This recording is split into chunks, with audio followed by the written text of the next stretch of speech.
the central army, the local army, and the frontier army. This is not a loose collection of soldiers. It is a precision-built instrument of absolute imperial power, designed to conquer, control, and crush any threat to the first emperor's reign.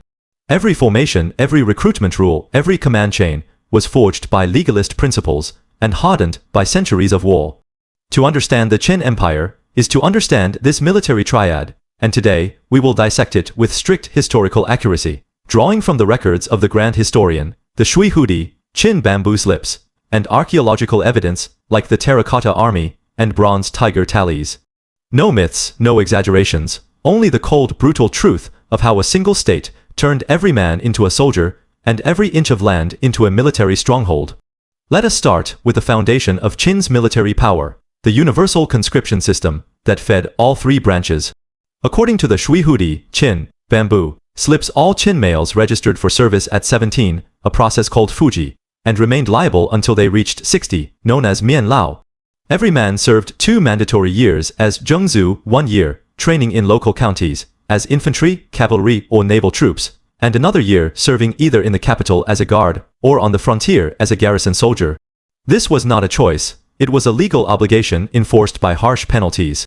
Desertion, failure to report for duty, or disobedience meant corporal punishment, loss of rank, or even exile. The system was tied to the military merit rank system, where every enemy had taken earned a soldier land tax, exemptions, and social status. This created an army, motivated not just by loyalty but by personal gain, a force that fought with ferocity unmatched in the warring states period. Now let us turn to the first and most critical branch, the central army, the shield of the emperor, and the heart of Qin's military power. This was not a single unit, but 3 specialized divisions that guarded the throne from coup, rebellion, and chaos.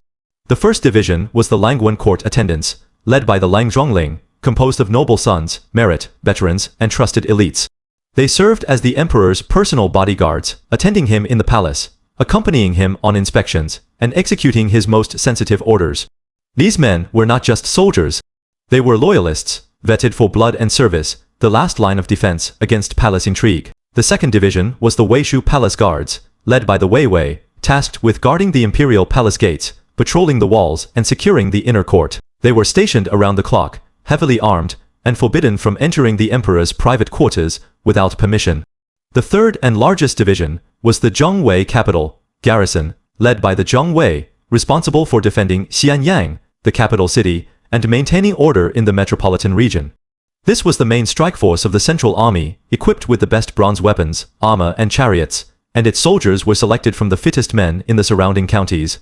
The terracotta army, buried near the first emperor's mausoleum, is a physical representation of this central army. Rows of infantry, cavalry, archers, and charioteers, arranged in precise battle formation, a silent testament to its discipline and scale. Crucially, no single general commanded the entire central army. Each division reported directly to the emperor, preventing any officer from seizing control of the capital. The second branch is the local army, the glue that held the Qin Empire's vast territory together. After unifying China, the Qin abolished feudal fiefs and divided the land into 36 commanderies, Jun, and counties, Xi'an, each with a military structure directly subordinate to the central government. The local army was led by the Junwei Commandery Military Commandant and Xianwei County Military Commandant, who answered only to the emperor and the central military ministry. Their duties were twofold, peacetime and wartime. In peacetime, they trained conscripts, maintained local law and order, suppressed banditry, and enforced tax and labor obligations. In wartime, they mobilized troops and sent them to the front lines under central command. The local army was divided into 3 types based on terrain: Keiguan infantry for flat lands, Qixi cavalry for border regions, and Luchuanxi naval troops for river and coastal areas. These soldiers were mostly local peasants, trained in their hometowns and familiar with the landscape, making them effective at regional defense. But here lies the key to Qin's control. No local commander could mobilize more than 50 soldiers without the emperor's tiger tally. The bronze tiger tally was split into 2 halves, one kept by the emperor, the other by the local official. Only when the 2 halves matched perfectly could troops be moved. This simple, brutal device eliminated all risk of local rebellion, as no warlord could raise an army on his own. The local army was not a threat to the throne. It was an extension of it, a permanent garrison in every corner of the empire. The third and most brutal branch is the frontier army, the spear of Qin's expansion, and the shield against foreign invaders. The Qin Empire faced two existential frontier threats, the nomadic Xiongnu in the north and the Baiyu tribes in the south. The frontier army was permanently stationed along the Great Wall in the north and the Wuling Mountains in the south, enduring harsh conditions, constant skirmishes, and long separations from home. Most frontier soldiers were shuzu, garrison, conscripts, serving their mandatory year on the border, but many were also exiled criminals, merchants, and disgraced officials, punished with frontier service. They built and manned fortifications, patrolled the border, guarded supply lines, and launched punitive campaigns against raiders. In the north, General Meng Tian led 300,000 frontier army troops to drive the Xiongnu back and construct the Great Wall, securing the northern border for decades. In the south, hundreds of thousands of soldiers conquered the Baiyu lands, establishing commanderies and settling colonists to solidify Qin rule. The frontier army was the empire's most exposed force, fighting not just other soldiers but hunger, disease, and harsh weather.